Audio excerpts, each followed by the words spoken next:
पश्चिम UP का रामपुर जिला आज शर्मसार है। जिले के भोट थाने के मुतियापुर गांव की सड़कें वीरान हैं और गांव में पूरा सन्नाटा पसरा हुआ है। हाँ, गांव में लॉकडाउन है और कोरोना का डर भी। ये दृश्य जिस सड़क के हैं वहां से कुछ वक्त पहले एक लाश गुजरी है। 21 साल के कर्मयोद्धा की लाश, जो चाहता था कि गांव में कोई भी कोरोना के इस त्रासदी काल में बीमारी की मौत ना मरे। लेकिन वो ये नहीं जानता था कि उसकी यही ख्वाहिश चंद लोगों की जाहिलियत के कारण उसकी मौत की वजह बन जाएगी। ये कहानी मुतियापुर के रहने वाले कुंवरपाल की है। उस कुंवरपाल की कहानी जिसकी नेकी की बात कहते हुए गांव के लोग रुआसे हो जाते हैं, महिलाएं शांत हो जाती हैं और परिवार निर्जीव सा। वही कुंवरपाल जो इस महीने के शुरुआती दिनों में अपने परिवार के साथ अपनी शादी की तैयारियों में जुटा हुआ था। वही कुंवरपाल जिसने कोरोना के इस त्रासदी काल में गांव के सभी लोगों को घर में रहने की सीख दी और उन्हें बीमारी से बचाने के लिए कमान संभाली उस सफाई अभियान की, जिससे गांव में कोरोना के इस त्रासदी को रोका जा सके।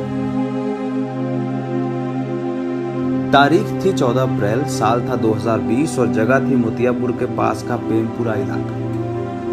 21 साल का कुंवरपाल अपने साथी हुलासी के साथ सैनिटाइजर का कंटेनर लिए गांव की सड़कों, गलियों और नुक्कड़ों को सैनिटाइज करने में जुटा हुआ था।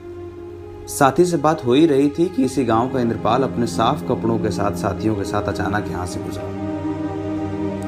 कुंवरपाल अपनी सैनिटाइजेशन की मशीन बंद कर ही पाता कि पाइप से निकले केमिकल की कुछ बूंदें इंद्रपाल के कपड़े पर पड़ गई। रसूख का कपड़ा दमंगियत के जोर के साथ था, इसलिए इंद्रपाल अगले ही क्षण कुंवरपाल पर टूट पड़ा। मेरे कपड़ों पर सैनिटाइजर? इंद्रपाल जोर से चिल्लाया। असहाय से कुंवरपाल ने अगले ही क्षण कहा, भैया सैनिटाइजर ही तो है, क्या हुआ, आप भी सैनिटाइज हो जाओगे। ये तो कोरोना रोकने की दवा है, कोई जहर थोड़ी है। पर दबंगों को ये कहां गवारा था। साथियों के सामने केमिकल गलती से ही कपड़े पर पड़ा तो कैसे।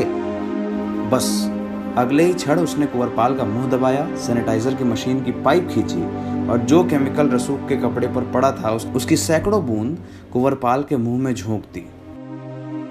कोरोना की लड़ाई का ये केमिकल देह में गया तो कुंवरपाल की सांसें सूख गईं, हाथ ठंडा पड़ गया और देह अचेत हो गया। दबंग कपड़े झाड़कर वहां से निकल गए तो गांव के निरीह लोगों ने कुंवरपाल के शरीर को लेकर रामपुर के अस्पताल का रुख किया। अस्पताल ने इलाज भी शुरू किया, लेकिन कोरोना के इस कर्मवीर की सांसें छूटने लगी। जब कोई उम्मीद नहीं लगी तो डॉक्टरों ने एम्बुलेंस के सहारे कुंवरपाल के शरीर को मुरादाबाद रेफर कर दिया। शरीर में पंचजन्य बचा तो था, पर उतना नहीं जितना जरूरी था। मुरादाबाद में टीएमयू के अस्पताल में कुछ घंटे तक जीवन मौत की जंग चली, लेकिन हार कर्मवीर की ही हुई। 17 अप्रैल की शाम कुंवरपाल का शरीर मृत हो गया, प्रयास खत्म हो गए और घर वालों की शक्तियां शून्य हो गई। शव को लिए घर के लोग भोट थाने पर पहुंचे। एफआईआर करा दी गई। पुलिस ने शव को कब्जे में लिया और पोस्टमार्टम के लिए भेज दिया। हाँ, हर बार की तरह इस बार जांच भी शुरू हो गई। पर घर के आंगन में बैठे लोगों का एक सवाल आज भी है। उसी आंगन में जहां से कुछ वक्त पहले कुंवरपाल की लाश निकली।